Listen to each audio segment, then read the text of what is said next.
Gente, eu gostaria de fazer uma solicitação. O pessoal da equipe do Direção Espiritual está tendo muita dificuldade com os e-mails que vocês mandam. Muita gente manda e-mails para falar dos problemas, para as dificuldades. Ótimo, o grande objetivo do nosso e-mail é este. Aí tem gente que quer fazer a gente chorar, mandando aqueles negócios, aquelas mensagens que você abre e vai aparecendo fotinha e vai aparecendo aquilo. Aquilo trava a nossa caixa de e-mails. Então, se você acha bonito, guarde e mande só para os seus amigos. Para a caixa do Direção Espiritual, por favor, não mande.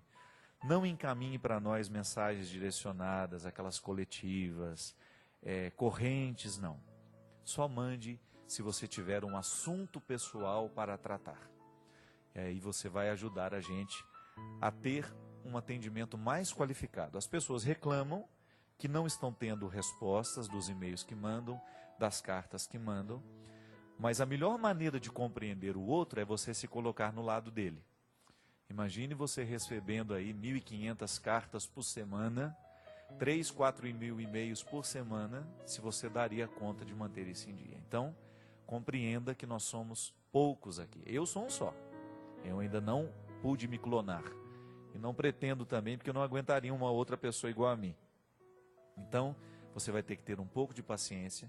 E se você tem o hábito de ficar mandando essas mensagens no endereço do Direção Espiritual, por favor, retire-nos da sua lista e você só mande os assuntos que verdadeiramente são particulares e que nós vamos atender com muito carinho.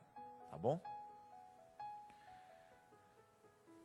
Padre Fábio, meu nome é Vanessa, tenho 31 anos. E gostaria que me ajudasse a orientar uma amiga de 28, que nesse final de semana, em um retiro de cura e libertação, sentiu um forte chamado para ser freira. Durante as orações, ela teve uma visualização de uma aliança, e depois, na adoração do Santíssimo, foi revelado que ali havia uma moça que Deus chamava para ser freira. Ela sentiu como sendo para ela e ficou desesperada. Coitada. Desesperou por quê, gente? Não é tão ruim assim não, né? Passamos o final de semana juntas e ela está inconsolável, uma vez que o seu sonho é encontrar alguém, casar, ter filhos, fazer mestrado. E está super triste porque não é o sonho que ela tem para ela. Como devo agir, padre? Quero ajudá-la a tirar dessa angústia que está sentindo. Fizemos faculdade juntas, é uma moça virgem que nunca namorou, apenas ficou com alguns rapazes, mas não gosta muito de sair. Não, mas gosta muito de sair, se divertir, estar e curtir a família e sonha em encontrar alguém e construir uma vida a dois. Em relação à religião, assim como eu, sempre participou e busca colocar Deus como prioridade na vida e também nas suas atitudes. Aguardo um retorno, Vanessa. Vanessa, minha filha, fala para sua amiga não ficar angustiada, não. Quando Deus nos chama para alguma missão específica, é claro que Ele vai considerar aquilo que a gente é.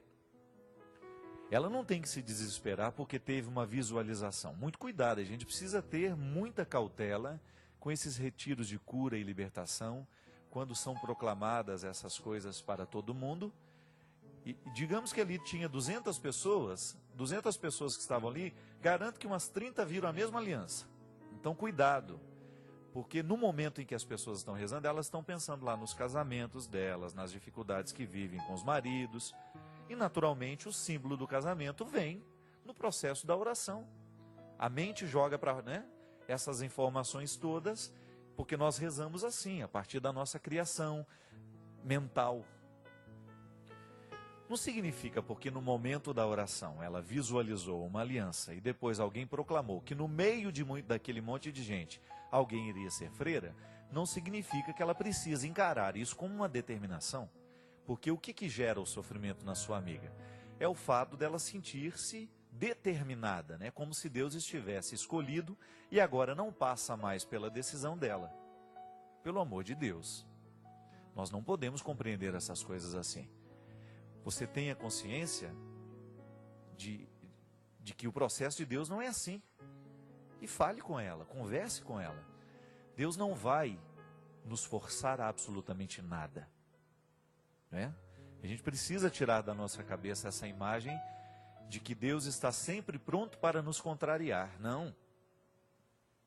Muita coisa que nós queremos na vida, Deus quer também.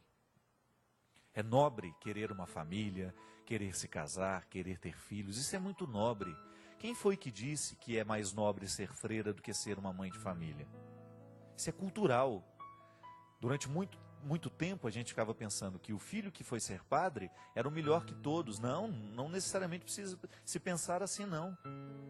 O importante, minha gente, é a gente estar feliz, satisfeito no exercício daquilo que é nosso. Eu tenho aptidão para isso, a minha vocação é essa. Deus nos fala através destes esclarecimentos. Como é que eu soube que eu queria ser padre?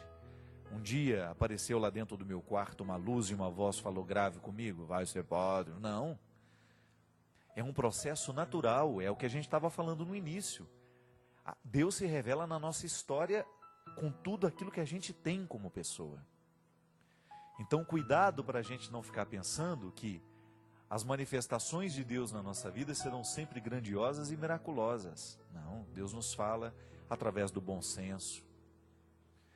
E isso a sua amiga vai descobrir aos poucos. A vocação dela, ela vai descobrindo à medida em que as coisas vão se encaminhando, em que ela vai permitindo que a vida a encaminhe. Então não tem que ter ansiedade, não tem que ter desespero, não precisa ficar nesse aperreio todo, né, como dizem no Nordeste, porque houve uma manifestação, uma visualização e depois alguém disse que uma moça ali seria freira. Não. Essas orações podem gerar muitos equívocos dentro de nós. Porque depois que passa o retiro, o que a gente precisa retirar? Os frutos do retiro, não é? Se lá Deus mexeu no coração da sua amiga e fez com que ela pensasse na sua vocação, que bonito, mas não tem que ser com desespero. Discernimento não precisa ser tempo de desespero. É o contrário. Nenhuma decisão importante pode ser tomada no momento que nós estamos felizes demais, nem quando estamos tristes demais. Aprendi isso no seminário com o Padre Maurício. Ele sempre dizia, a boa opção na vida é aquela que nós fazemos no meio termo. Isso serve para todos nós. Se você está com muita dificuldade na vida e está tudo muito atribulado, cuidado, não tome decisões muito importantes. Se você está felicíssimo, que nem cabe em si, cuidado, você pode tomar decisões motivado por essas alegrias que nem serão duradouras. São passageiras e de repente você acha que aquilo é a melhor coisa do mundo e começa a mudar todos os seus caminhos. Cuidado.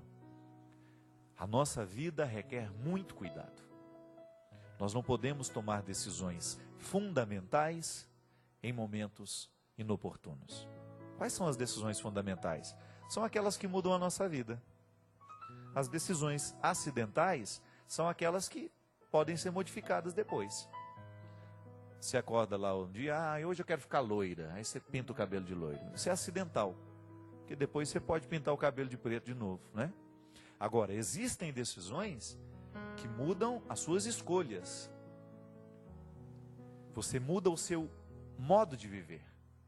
E para essas decisões nós vamos tomar muito cuidado. E Deus vai falar ao nosso coração através do bom senso. Sempre que você estiver com dificuldade de decidir, coloque como ponto fundamental para a sua decisão isso. Coloque o bom senso. Pergunte, peça conselho às pessoas que você considera sábias, às pessoas que você considera ser de bom senso. O que é o bom senso? Onde é que existe um equilíbrio, né? Será que isso vai ser bom para a minha vida mesmo? E aí é a grande graça, né, de nós termos pessoas em quem confiamos. Parece que tudo vai sendo ligado, né? E é assim mesmo. Então, a decisão, ela não precisa ser imediata, ela pode ser com mais calma, porque quanto mais a gente reflete para tomar a decisão, maior será a possibilidade da gente acertar na decisão que tomou. Não significa que vai acertar sempre. Às vezes a gente reflete, chega lá e errou. Não tem problema.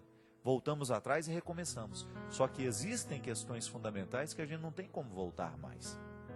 Depois que a gente decide, muitas vezes o passo dado, a gente desencadeia uma série de coisas que já tem consequências sérias.